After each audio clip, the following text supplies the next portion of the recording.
Tata ruang seperti itu tidak akan pernah kita temui pada toko-toko kelontong tradisional atau skala eceran maupun grosiran.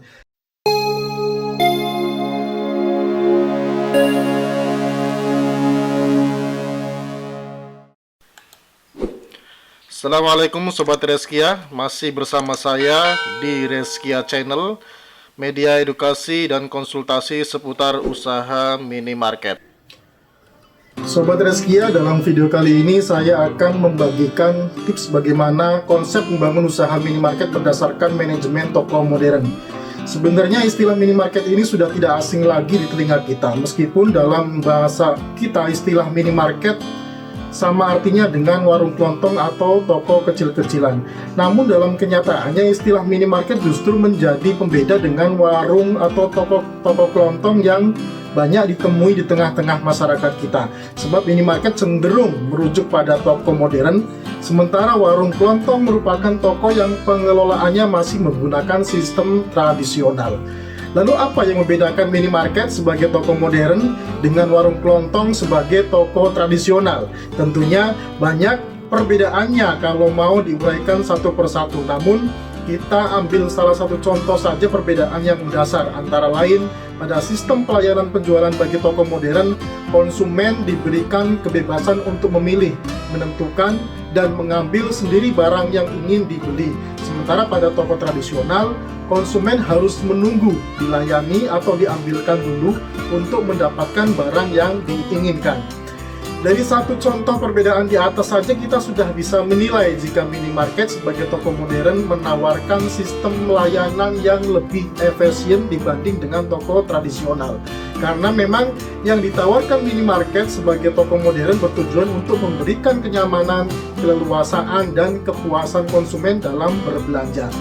Selain menawarkan sistem layanan yang lebih baik, minimarket juga dituntut memiliki tata ruang yang dinamis dan menarik, terutama peletakan barang dagangan yang rapi sesuai kategori yang proporsional, kelengkapan item barang dagangan yang dipajang sesuai kebutuhan luas toko, dan juga tidak kalah penting adalah efek pencahayaan yang memadai.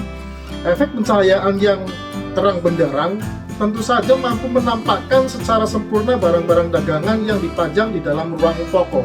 Apalagi jika barang-barang tersebut ditata serapi dan semenarik mungkin guna memanjakan mata para pengunjung. Tentu mereka akan mudah tergerak untuk berbelanja. Tata ruang seperti itu tidak akan pernah kita temui pada toko-toko kelontong tradisional atau skala eceran maupun grosiran. Kebanyakan yang kita temui pada toko-toko tradisional adalah ruangan toko dengan peletakan barang dagangan yang cenderung berantakan, tidak tertata dengan baik, apalagi jika skala toko tersebut adalah toko grosiran. Sobat Reskia, itulah sedikit gambaran tentang perbedaan mendasar antara toko modern minimarket dengan toko kelontong tradisional. Nah, pada sistem toko modern terdapat kategorisasi level berdasarkan besar kecilnya usaha.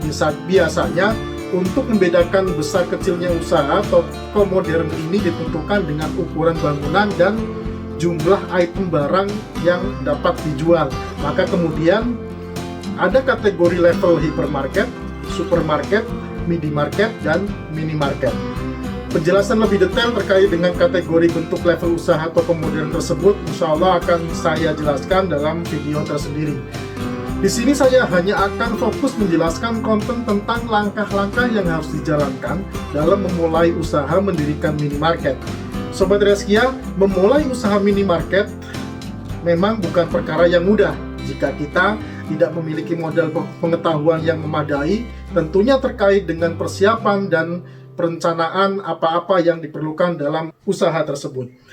Sebab modal uang saja belum cukup jika memang mau serius dan fokus dalam terjun menjadi pengusaha minimarket yang sukses. Maka perkara ini akan jadi mudah jika kita telah mantap dan serius dengan banyak mempelajari konsep-konsep penting yang harus dijalankan sebagai modal knowledge dalam mendirikan usaha minimarket ini. Secara fundamental ada 7 langkah penting yang harus kita perhatikan untuk menjadi landasan konsep dasar dalam memulai usaha minimarket. Yang pertama adalah merancang desain minimarket. membuat rancangan desain minimarket ini kita bedakan dalam dua desain, yaitu desain interior dan desain eksterior. Pada desain interior, yang harus kita perhatikan adalah berapa luas ruangan bangunan toko yang akan kita gunakan. Kalau kita sudah menentukan luas ruangan bangunan toko yang akan kita gunakan, maka kita bisa mulai merancang desain layout untuk menempatkan perlengkapan minimarket pada posisi-posisi yang ideal sesuai kondisi luas ruangan tersebut. Tahap dasar di dalam mendesain layout ruangan toko adalah bagaimana menentukan posisi peletakan perlengkapan minimarket. Idealnya, sebelum menentukan posisi perlengkapan minimarket, kita akan membagi dua space, yaitu space bagian depan dan space bagian belakang.